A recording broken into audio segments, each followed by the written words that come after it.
Hi, everyone. Welcome to the Entropy Podcast. I'm your host, Francis Gorman. If you're enjoying our content, please take a moment to like and follow the show wherever you get your podcast from. Today, I'm joined by Paul Boudrye, founder and CEO of Success Genome Incorporated, a team of wicked problem solvers that combine human intelligence and machine intelligence to connect people, solve problems, and build businesses. As the founder of Success Genome Institute, Bin.me, and the Friendship Institute, Paul is redefining the metrics of success, intelligence, and relational design for rapidly transforming world. Paul, it's lovely to have you here with me today. Well, it's a pleasure to be here, Francis. Paul, I know we've been talking over the last while, and you've got an interesting backstory and different paths that you've gone through without your career. Can you maybe give the listeners a bit of a flavor of your career to date, just to ground the conversation before we kick in, please? Sure, it's been anything but typical. The summary would be kind of an entrepreneurial mindseted kid all through my life, and technology always played a role. My dad was in the linear programming, chemical engineering business. Always had computers at the house. I never took to the programming side. I was more interested in the application of what the technology could do. And so that sort of sparked my curiosity. And then when the web started to make some noise in 94, 95, started an internet company back then, which was a hyperlocal internet directory. And that sort of put me on this internet path. And around that time, I also was doing some reading and research from a gentleman named John Hagel III, which has really contributed to a lot of what I've done today around an intermediary, which is kind of a dynamic advocate for the people and the consumers between the folks that are trying to access their data information, sort of an advocate filtering system. And that sort of set the stage and the seeds for where we are today, which is, as I've described myself to people, as a misfit toy or somewhere of a square peg and no hole. And it's how do you solve for that type of a person that isn't necessarily one track minded, right? Doctor, lawyer, so on and so forth, right? And how do you then find a way to showcase those details, those data points, those bits of genius inside any human being, and put them in a context that's beyond a resume, which is still to this day something we've been using since Leonardo da Vinci actually created the first resume in 1482. So I find it fascinating and remarkable that we're using the same instrument, the same asset that's been around for over 500 years, and yet we're deploying some of the most sophisticated technology and intelligence to look at an artifact that literally is an artifact of over 500 years old. So the Success Genome sort of was born out of that. It was inspired by the human genome. We all have a genetic code. It's not something you wear on your sleeve, right? But we are aware that we have it, and nothing really interesting happened until we mapped it, right? We discovered it back in the 50s, I think, with Crick or whoever it was, Watson. And nothing really remarkable happened until we were able to map it and sort of decode it and sort of solve for the math. And around that time, I was saying, well, that's really good. So we can have this, way to live long and prosper and maybe live to 125 years old. And the same research I was doing on the other side of the coin with Gallup was that most people are mostly miserable in a state of not engaged, disengaged. 70% of the people in the workforce are where you spend, right, 8, 10 hours of every day. And it's like, well, wait a minute. So we're living to 125, and yet we're going to be miserable at our job for 100 years? That seems just like cruel and unusual. So I thought, well, what if there's a thing called a success genome? And what is that? And that's kind of let me on the path to where we are today. That's fascinating. So it is, Paul. And 125. I think I'll have to go talk to my GP and see what he has to say about that. He keeps telling me to Well, lose weight and take more tablets, so we'll have to see what well, happens. eventually there'll be a pill for all of this stuff, and you'll just be plugged in, and then you'll be able to do whatever you want. You'll be sort of mostly robot, right? But you're still walking around in a meat puppet suit. Sounds like a senile Wally, but Mm, I think that's mm. a different conversation. Yeah, Paul, definitely. when I'm reading some of your content and some of the data that you've online, you call yourself a philosopher of the possible. What does that mean in practice, and how does it guide the way you design systems and companies? Well, yeah, I play with words. My friends tease me because I make up words. I recreate new words, and so it's always been a bit and a half full kind of glass guy, and an eternal optimist that could be sort of be borderline on utopian. And so I've learned over the course of time that there's for every unbelievable good, there's always an unbelievable bad, right? We sort of have to look at the sort of the yin and the yang of that. And so for me, I really take a position of knowing nothing, Francis. And so it's again, it's sort of Zen, a little Eastern this, a little dash of that, and it's really quite a freeing mentality or mindset, because then anything and everything is possible, even if it doesn't make any sense. It doesn't mean that it has to be something that is done, but just the idea of the idea sometimes sparks something that gets you reasonably close to the next thing.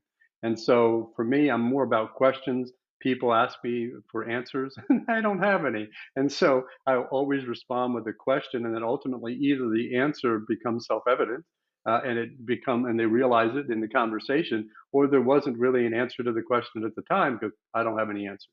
So I just sort of wax poetic, practice knowing less than nothing, and approaching zero knowledge with every conversation. So I look forward to learning more than I do telling. That's a no. It's a great insight, and I suppose ask the question until you find the answer before assuming you know the answer is probably a philosophy more of us should adopt, in real life. Paul, I think you touched on it there a minute ago when you kind of talked about coexisting with AI. So many people talk about the future of AI, and you talk about co-evolving with AI. What does that future actually look like from your perspective? So to qualify that, because these are just sort of ideas and opinions, I don't. Again, I'll keep saying it. I know nothing, but it leave open for the possible that the interactions we're having with these machines are simply reflections or mirrors of ourselves, right? And if we look at, again, not to get into something too existential or too deep, not that the audience wouldn't handle it, but they might drive off the road. And I don't, if they're listening to it while they're driving, I really don't want to cause any accidents. But if you leave open to the idea that this thing we called AI is really a machine that humans created in sort of their own likeness, right? And so if you want to take some sort of philosophical or religious or theological approach to that, you could say that the source of the universe, right, it had something to do with the source of AI, because we are part of the universe too. And so without attributing over attributing any sort of divineness in AI, is only to say that there's no divineness in you or I. So we cannot help but coexist with it because we built it, right? And it's like coexisting with plants and trees and animals and insects. It's like it just happens to be a silicon version, although some of the parts inside the computer we share with atomic structure and carbon and atoms. It's like we're electric, and we're not that far off, right? So to me, it's how do you create a strategic relationship with AI, just like you would with your own self, first and foremost, and then your friends, right? You have a relationship with your friends and your family, and you look to them for guidance, and sometimes they give you some interesting things, but it's really their perspective. The difference with AI, theoretically, is you have the perspective of all knowledge that's ever been encompassed inside the machine. And that's kind of an interesting place to be. Could be a little scary, right? Without the proper sort of awareness. And I think that's really the essence of the difference between how humans interact with AI is, where's the level of awareness of themselves in relationship to anything outside themselves, whether it be AI or a plant, right? And so I think we attribute too much mystical magic to AI, and then we make the same comments about human intelligence and consciousness, and I think there's some humans walking around that are mostly unconscious. It's just the way it happens to be, and so I don't think there's a big line between the two if you really strip it away, as far as an interaction or a conversation. Does that make Yeah, sense? it does make sense, and this is a topic I thought I'd never get into a month ago, and in the last month, it's been a topic that I've fallen into on several occasions. So I read a paper recently about the concept of transhuman, part carbon, part silicon, and what that means. I was like, I don't know if I don't know if I'm bought in, but only last week I was in Spain, and I was flicking through the channels, and everything was in Spanish, and I hit the Bloomberg channel, and of course that was in English, and I missed the start of the segment, but it was talking about brain cells and neurons on a silicon chip, teaching it to play a game of pong. You know, the ball hits across and the little bar stops it and Yeah. it goes back. And by adding in different levels of constraint, these brain cells started to play on their own, and then it got into a conversation around ethics and, you know, are the brain cells human? Are they alive? You know, have we programmed to do something else? And I was sitting in this hotel room in Spain. I was on a business trip, and I was looking at this and I was going, okay, so there might be something to this after all. You know, there's some guy in a lab somewhere in Silicon Valley putting brain cells on chips. You know, so it's definitely a conversation I think we're going to start hearing more of over the coming years. But yeah, your perception of the kind of reflection of AI versus human, and what is that line is as well. It's really intriguing to consider, and Hmm. there's a lot to think about there. We could get very deep on that, and you know, Yeah, we could go off on a few tangents. So I want to be respectful of the time and the audience, and happy to come back for some other curious conversations in the we future if you like. we could indeed, we could indeed. So, Paul, what I'm interested is you've had a number of successful exits over your career. How much of that have you put down to the human side of the way you view life in terms of your perception of the power of friendship and understanding the individual? Probably close to 99%, right? And it, this is sort of comes down to where, again, we all sort of sometimes skip over, take for granted the role of humans, right, in the game. And I refer to this thing called life as a game because sometimes it just gets too serious. And so I prefer to be more playful and be a player in the game rather than some other construct.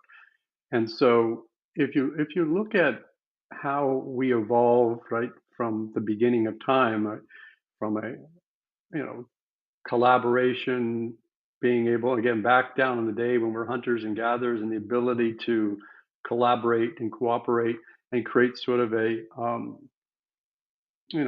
group think or group consciousness mentality to allow us to hunt and feed and do all those kinds of things. Everything since the beginning of time has really come together because a couple of folks came together, right, to do something, right, build something. And so if you look at the power of friendship, right, or the power of relationships, and independent of family, which we're born into, and some families are there and they're supportive and they're helpful, and some families aren't, right? Some people are born and they don't have a family, right? And so what is the role of friends, right? True friends, not Facebook friends that, oh, today you're my friend, tomorrow you're not, or highly conditional friends. Well, I'll be your friend if you do this or that, right?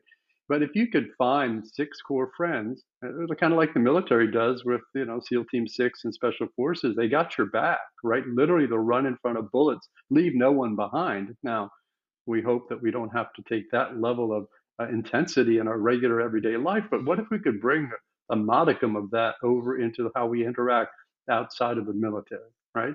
And we could say, listen, let's find six deep friendships. Within those friendships, everything happens, right? Those friends will probably find you your next job. It's like, hey, I'm listening. I hear there's an opportunity. I know who you are. My friend of a friend says there's an opportunity, or, I need you to introduce you to this person. I think you guys will go out on a date. Like, everything comes from friendship. And so if you take that to this whole idea of 6 degrees of separation, what Reid Hoffman talked about with starting LinkedIn, and the Kevin Bacon game, if you're familiar with it over there, small world theory, research by Duncan Watts. There's numerous folks that have done this research about, well, how close are we through the interaction and connection of another being, right? And you see LinkedIn played it out right in front of you, and still to this day you can see the power, right? It was more organic back in the day, but you can still see that. And those core six people, right, that you interact with weekly are really become your life. And then the next core of six, in this game of 42, that, if you're familiar with the Hitchhiker's Guide to the Galaxy and the meaning of life, I play off of that as part of some of the other things I'm working on. That first role of six humans, six friends, those vital friends, those are the people that you interact with weekly. And then you might have another set, 6 to the power of 2, or 36 friends that you might interact with monthly. So if you take those two and add it, let's do the math. It's not that hard. It's 6 plus 36, you got 42. And if you look at how many conscious hours you have in a day, you don't have much more time. And I can't engage with 42 people on a daily basis, for God's sakes, right? And so 6 on a weekly is probably feasible. 36 over the course of a month, probably maybe a quick touch here. How you doing? Maybe grab a coffee. But that really takes up all the time that you're not doing something that you're getting paid to do. So at the end of the day, the meaning of life is 42 friends, 6 you meet with weekly, 36 you meet with monthly. And everything that you get, receive, feel, experience probably is going to come through that 42 people. Now the question is, have you taken time to design the roles and the responsibilities and the skills and in my language, the success genomes of those 42 people? There might be some overlap, but now you got some bench. So what if you could do that? Well, then you solve for loneliness, you solve for the fact there's no job, and you've pretty much solved a lot of the existential and the psychological issues we're facing today with loneliness and not being able to find true friends. You solve a lot of things.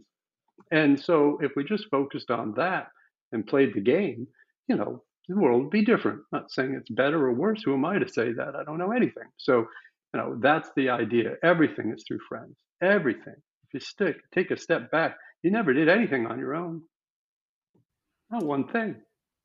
Paul, that is so insightful, and like it's almost you've done the math on friendship and the value add that it gives. Like you've really thought about this, and it's reflected me back to one of my favorite books. I'm not sure if you're familiar with Keith Ferrazzi's Never Eat Alone, and Yes. his concept of your network directly influences your net worth. People that have a Yeah. strong network, and it's kind of what you're saying. Do you have that friend that's 2 steps down that's going to put a hand out to that opportunity that's not disclosed, Yeah. and pull you towards it because of that bond you've created, and the military structures. Mm-hmm.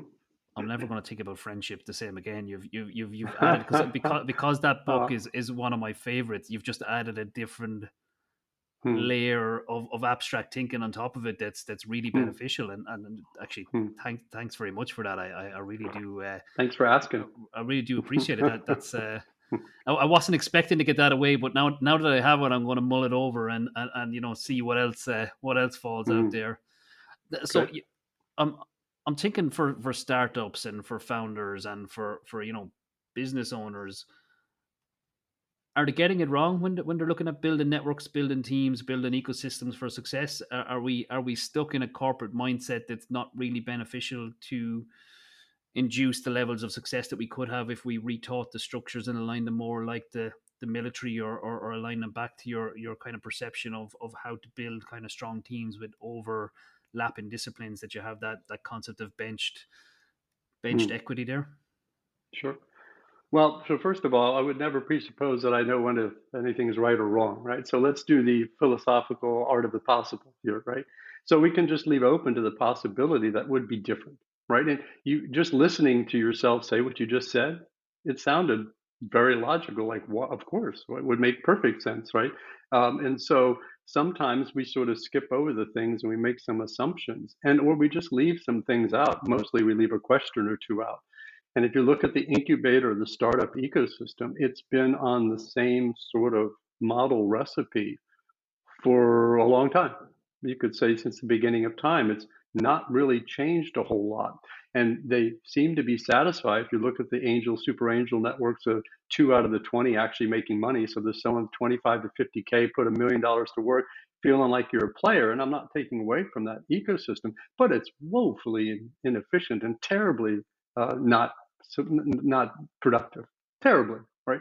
And there's lots of waste and mismatch. 9 times out of 10, you have no idea if the people pitching at a pitch competition are pitching to the people that want to hear the pitch. So come on, read the room. Right now, over in the next room, you might be having the same set of investors listening to pitches they shouldn't hear, but they should be in the other room. But nobody took a minute to say, wait a minute, time out. What's going on here? So you're pitching this, right? And this is your kind of your success genome, or the team genome of your thing and the problem you want to solve. And here's your customer acquisition. Here's the value net proposition of the network that would have the network effects to get you to the next level, with minimum upfront money and minimum brain damage loss. Yeah. And so we're going to match you with these investors because that's what they want to see. Instead of accepting 2 out of 20, why don't you get 18 out of 20 making some money? Not all of them will be a unicorn, but let's all agree that a unicorn's not real anyway. So why are we making them $1 billion things? For God's God's sakes, right? So let's get 18 to 20 actually making some money. And maybe you'll get something called a unicorn out of there, but maybe you just get something that solves a problem, actually generates some regenerative income, or creates a virtuous loop. Who knew, right? So in the absence of the information, in the absence of actionable intelligence, you act in a vacuum.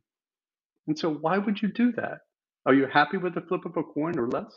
What if you could just make a couple moves and you could hedge the bets a little bit?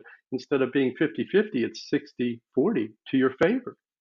That minor move changes the game tremendously. It's not a linear, it's an algorithmic, logarithmic impact and a ripple, right? From now and forever, because it'll never be as dumb as it was. And so if you're collecting the information and not working in stovepipes like we do in the ecosystem, again, God bless Y Combinator, God bless 500 startups and tech startups. They do a lot. They accept a few people and turn away thousands.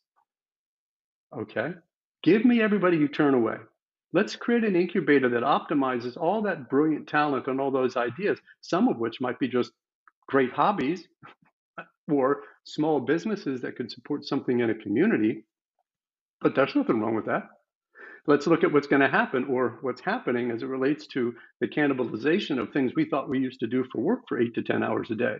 It's like, so maybe it's okay to put 6 people to work in the community solving a problem in the community so they all can be sustainable and profitable in the community. Was there something wrong with that?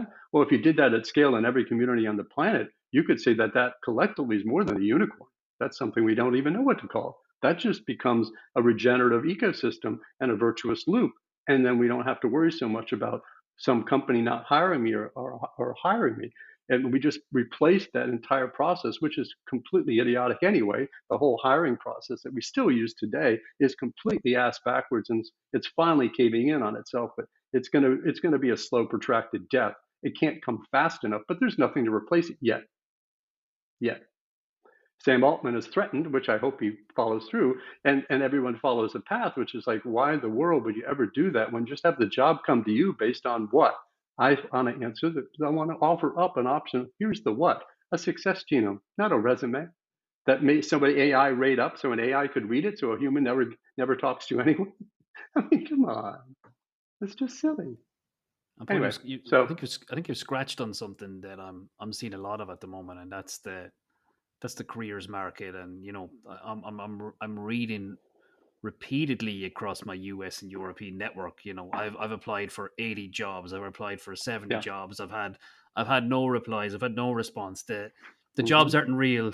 What's yep. going on? And I think you kind of touched on the collapse there. Have you got any insights or any perception as to what might be what's causing that ripple or that change? Or 'cause there's obviously something bubbling beneath the surface. Is it the greater adoption of AI doing the front door, or is there something else going on? Yeah, great question. It started with the fax machine. So let's go back in time, if you will. Let's just, if you'll indulge me, let's go back in a time, back in the days of woe and the days when someone actually typed out on an IBM Selectric typewriter something thereof, not handwritten. They actually typed a resume. Then they folded it neatly and put it into an envelope. And then they had a typewritten or a handwritten note to the actual person in the company. And then someone actually had to open the envelope. And so they may not spend a lot of time, but they took more time opening the envelope and reading that than they do today, or that an applicant tracking system does today. So the minute that resume became something that could be distributed at mass, became the fax machine. And then, oh my goodness, career builder, monster.com. Now you can email that. And so now you just created a ripple that is now where we are today, where there's absolutely almost no human interaction with any human applying for a job until you actually see them across the screen. And at that point in time, every resume you've seen has been completely artificially created and designed by an AI today. And if you're not doing it, somebody will say you're crazy, but then it's being read by an AI. And then the person that actually you meet on the interview, you have no idea if that's an actual human that actually can do anything that was on that resume. It's completely, talk about fiction, talk about a cartoon. And so the distance between human to human interaction is only exponentially grown to the point where, now we're talking about, do I even need to hire a human? Why don't I just create an agentic AI and I'll program it to do the things that I've been paying you to do, because all you're doing is interacting with a machine anyway. And well, a machine knows how to talk to a machine better than that. You would think humans know how to talk to machines, but they don't. Well, they are, but it does. That's a whole nother game. But they don't even barely understand how to talk to each other. And that's even been a whole lost art and a science. So like, do you know how to carry on a conversation? Can you ask a question without checking with chat first? Oh no, I'm gonna check what prompts I need to bring to my interview because I don't want to have any connection at all to my own life. That's where we are today. So it started with the fax machine and then progressively got worse with email until we're the point where we are today, where it's like, oh, geez. I heard somebody tell me the other day, an investor was asking them when they were pitching, how many of the people on your team are humans and how many are bots as part of the startup team? Seems reasonable. Well, if you only need 3 humans and 3 bots to actually start this company, that seems like it would be more profitable, right? You won't have to pay all those people money. Okay, nothing wrong with that. I can't begrudge anybody for that. So it all started with the fax machine. So we're gonna So there you go. we're gonna blame the fax machine anyway. Yeah, Stupid it fax could, machine. but give poor AI. AI is like just a distant, relative to the fax machine was really the original bad guy. And then email, then would just, slippery slope, Francis. Who knows where we're going next? Avalanche. The analogy is fantastic, and actually, I can see the lineage of it as well. So it's yeah, I'm really liking that one as well, Paul. You're full you're full of surprises today, Paul. You touched on something earlier, and I kind of want to go back to it. You mentioned loneliness, and Mm, when I look at society at the moment, and I think I've said this in podcasts before, everyone is looking into a screen, and I think that disconnected. We've never been more connected yet, as far apart. That kind of yeah. we're actually we're connected to a machine and disconnected to each other. Is loneliness creating a big problem for us in the workspace as well? Because you touched on communication there as well, and a part of me is linking the two to say if you spend all your time with an interface and no time with individuals and that kind of means you can only then collaborate with something in front of you, which is the machine. Is that creating problems, do you think? Well, I think yes, and it was an issue before AI, right? And it's been a progressive issue. You could say again, not we won't blame the fax machine. We'll blame or attribute. I don't want blame. It seems like such a harsh word. We're going to attribute it to the internet, right? And so then if you look at how humans met other humans back in the olden days, right? You go to a football game or a bar or some community event or church and you met your people in the community. That's where you met the people, your husbands and wives, and your community was pretty tight knit. And the humans you met pretty much were within, your walking distance or your commute distance. And you met a lot of people at work and people who were in the office, and that's where those bonds happened, right? And there wasn't really the option to swipe left or right. So let's go to the internet, and now we have dating. It's like, oh, okay. So there was a fear of loss, right? Where if I didn't, sort of mold myself to fit this relationship, could be a job relationship, right? Too. It's like, well, geez, if I don't like this job, I'm just going to post a resume and I'll get a job in 5 minutes. Or if I don't like this person, I'm just going to swipe left or right the next time. And say, so I don't really have to invest, right? Because you have sort of this too many options, right? And so that started to change. I'm not saying it's good or bad. It just started to change the way humans interact and the willingness to invest more than a date or two, right, into a job or into a relationship of any kind, even a friend, right? And then once you started to see that people attributed to friends that are followers, right, as to some sort of replacement for actual human interaction, and they started to believe that to be true and real, here we are, right? And so loneliness is a state of mind. Being alone is a state of being, right? It's certainly probably good for people to be alone at some point in time and just reflect for a minute, just at least a minute of silence, if not more, and sort of reflect on what's my whole role in the game of this thing called life. And then lonely is just an active thought structure that has decided that there's some difference or separation between where I am and who I need to be around and who I don't need to be around. But it exists because there's no context or framework to say, well, if I needed or wanted to find people to have deep connections with, well, what would I do? Do we teach young people in elementary school and grade school how to find a friend? Do we teach them what it means to be a friend? Do we teach them what it means to be loyal? Do we teach them what it means to be true? Do all the philosophers that were teaching this thousands of years ago, we threw it out as an elective. The humanities, the humanity of it all. Let's say, yeah, we don't need that. You need math and science and engineering. Well, what do? They build machines. And so we just got rid of the humanities. They got rid of it in school. We don't teach philosophy. We don't teach the great thinkers. This isn't new. We just keep forgetting shit and unremembering shit, Francis. Sorry, I used the word shit. I should say shite, probably more appropriate for that part of the world.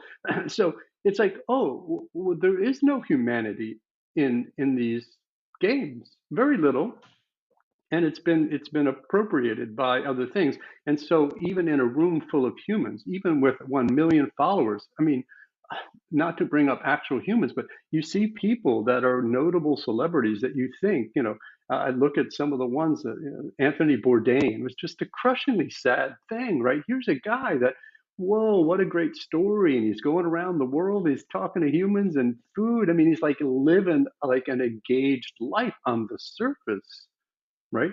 And nobody knows what demons anybody has, but on the surface, you'd think that that guy would have, plenty of, deep relationships. But sometimes those people are the ones that have the least deep relationships. So loneliness is a state of mind. Being alone is a state of being. And we need to understand the difference and discern the difference and recognize when one is lonely, they're thinking about being lonely.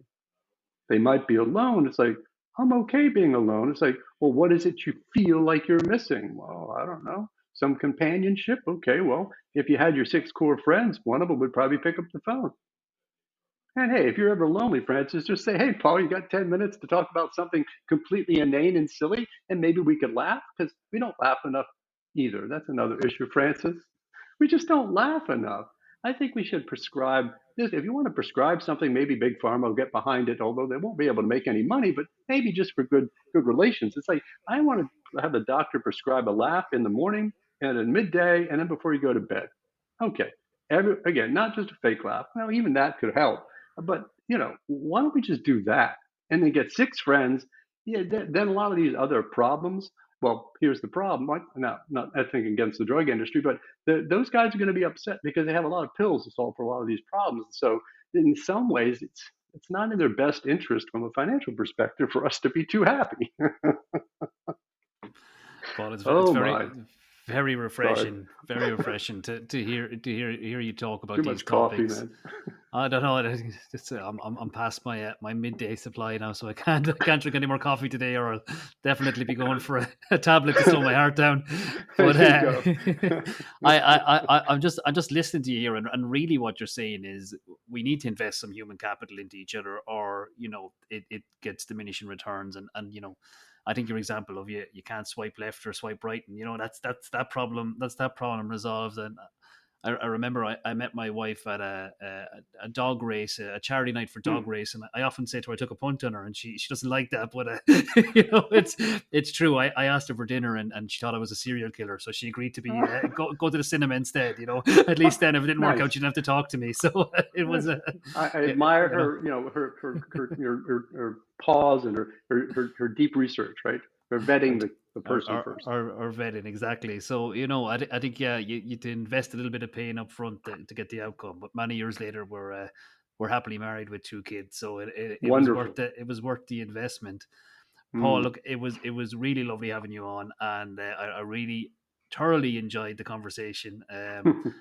I think there's a lot more there, but your perspective and the way you've communicated that Mm. perspective outwards is really refreshing, and I think we need more conversations like this one. Sure. So I hope the listeners get a lot out of it. So thanks very much Well, I for hope so. coming on today. My pleasure. Thank you.